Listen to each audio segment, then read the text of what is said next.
Roseli Fishman, esse assunto de Estado laico e de laicismo e de a secularização da política brasileira é uma das suas especialidades, mas eu queria fugir um pouquinho a isso, porque temos aí uma série de outras coisas. Por exemplo, o fato de o Brasil ter escolhido uma candidata mulher, né? Uma presidente e não presidenta, não é? Que já aí há um erro, uma tentativa de agradar as feministas, chamando a Dilma Rousseff de presidenta, quando as feministas, ao contrário, elas querem a designação igual. Elas não gostam da palavra poetisa, elas gostam de poeta, porque é igual, é igual. Então, já há uma certa distorção. Mas eu queria que você fizesse pelo menos um breve comentário sobre essa questão de uma presidente mulher no Brasil. Bem, é claro que historicamente isso tem uma importância muito grande, porque depois de são 120 anos de república, né? Agora temos finalmente, né, uma mulher então assumindo esse poder. Isso é uma coisa importante. Agora vamos ver o que ela fará daqui para adiante, né? Eu acho que vocês estão levantando uma série de pontos. Tanto o Roberto quanto o Renato trouxeram aqui algumas questões aí referentes a essa temática mesmo religiosa, que eu acho que acabou sendo um dos pontos de maior conflito. E me parece que ela começa com essa dificuldade, né? A presidente eleita, então, logo no seu discurso no seu primeiro, né, discurso público, ali depois do anúncio da sua vitória, ela se preocupou em dizer que garantiria a liberdade religiosa. E isso é algo que nunca ocorreu também dentro do Brasil republicano, é algo que é inédito, né? Ela precisar se comprometer com essa garantia, tal o tom que houve, né? E é também importante lembrar que esse tipo de conflito em relação à temática religiosa também tem vínculos com pautas históricas aí trazidas no campo dos direitos sexuais e reprodutivos, né? E não só por feministas ou por movimento de mulheres, né? Mas como eu acho que o Roberto também trazia essa questão de saúde, né? Tem uma série de coisas de saúde pública, enfim, são vários aspectos que estão aí ligados, né?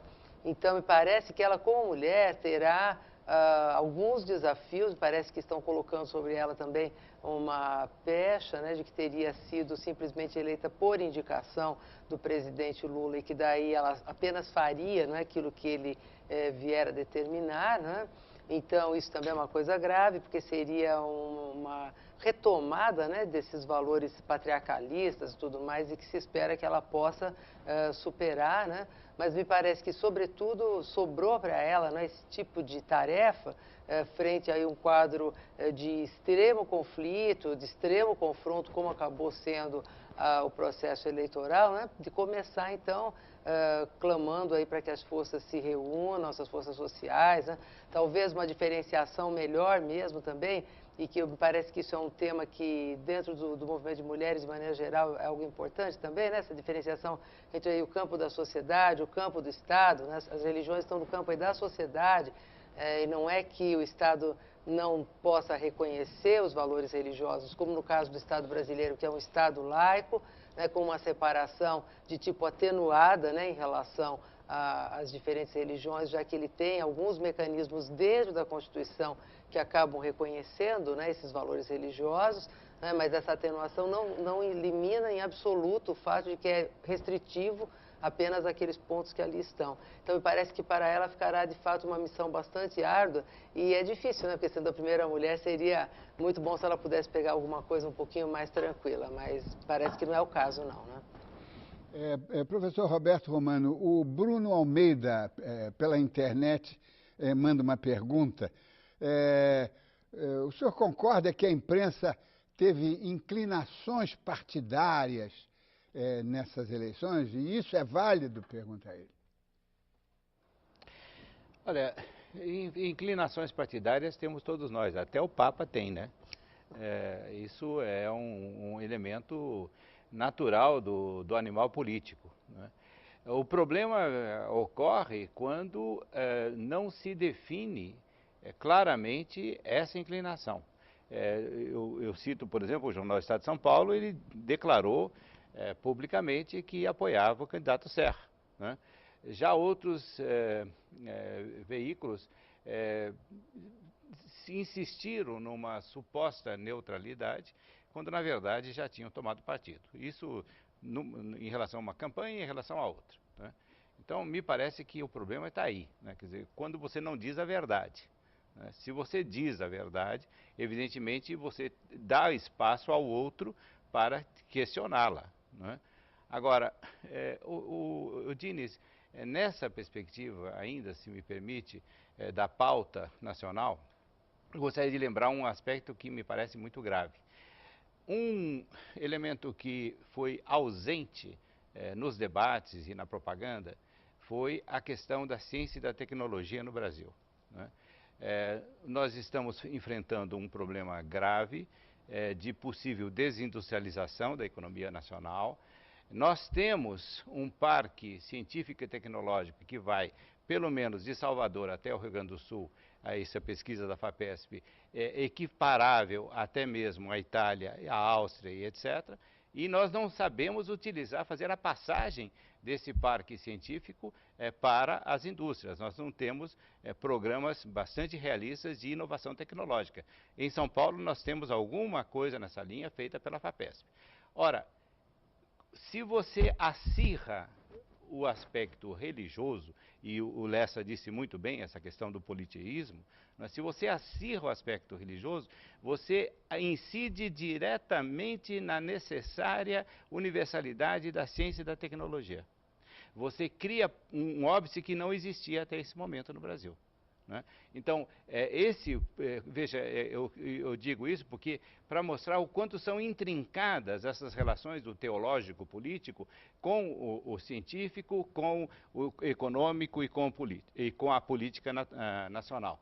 Então, é preciso prudência aí, e eu insisto nessa palavra, prudência e sabedoria de todos os responsáveis políticos nacionais com esse destino nacional. Se nós não conseguirmos enfrentar esse desafio da possível desindustrialização da economia brasileira, nós voltaremos ao destino de 500 anos, isto é, exportadores de matéria-prima e nada mais, né? Então, esse é um ponto que me parece deveria ser considerado quando se trata nessas questões de ordem nacional. Renato Lessa, pegando a deixa do professor Romano, é o seguinte, é que uma formulação dessa, né, uma questão dessa, de capital importância para o futuro brasileiro, não desperta entusiasmo, porque ela não desperta fanatismo, ela não se futeboliza, né, ela não vira placar e não sei o quê. Quer dizer, como é que a gente poderia, claro que a imprensa poderia reverter isso e criar uma agenda de debate com mais intensidade, mas como é que a gente pode fazer com que as pessoas que têm uma propensão para fanatização, para partidarização, conseguissem se esquecer um pouco isso e começar a pensar nas grandes ameaças que nós temos para amanhã, não é para depois de amanhã, não é? Essa da desindustrialização, não é? E da descapacitação para a ciência e tecnologia é um problema sério. Eu acho que há vários temas graves e cruciais que passaram ao largo da campanha. Eu penso que há no Brasil, quer dizer, por parte da prática das campanhas, uma suposição de minoridade cognitiva dos eleitores. É verdade que existe uma correlação forte entre baixa escolaridade e a propensão ao fanatismo, à intolerância religiosa. Isso não é brasileiro, isso acontece em várias sociedades. Mas uma campanha eleitoral, sobretudo uma campanha para presidente da República, uma campanha que mobiliza um eleitorado gigantesco, é uma oportunidade de fertilização política e cívica do país, né? E nesse sentido, quer dizer, quando uma campanha dessa dimensão é totalmente organizada em função de propostas oportunistas em termos de captura de voto, perde-se uma oportunidade fundamental disso que eu estou chamando de fertilização. Vou dar um exemplo, além desse exemplo pertinente que o Roberto acabou de dar, o que diz respeito à Previdência. Quer dizer, em algum momento durante a campanha, alguém, quer dizer, levantou com propriedade a preocupação de que, em função da alteração do perfil demográfico da população brasileira, em algum momento nós vamos ter que discutir a configuração do nosso sistema previdenciário. Não se disse mais nada do que isso.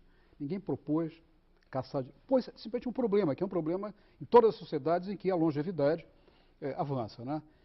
Graças a Deus. Graças a Deus. Quer dizer, espero poder usufruir dessa tendência, digamos assim, universal.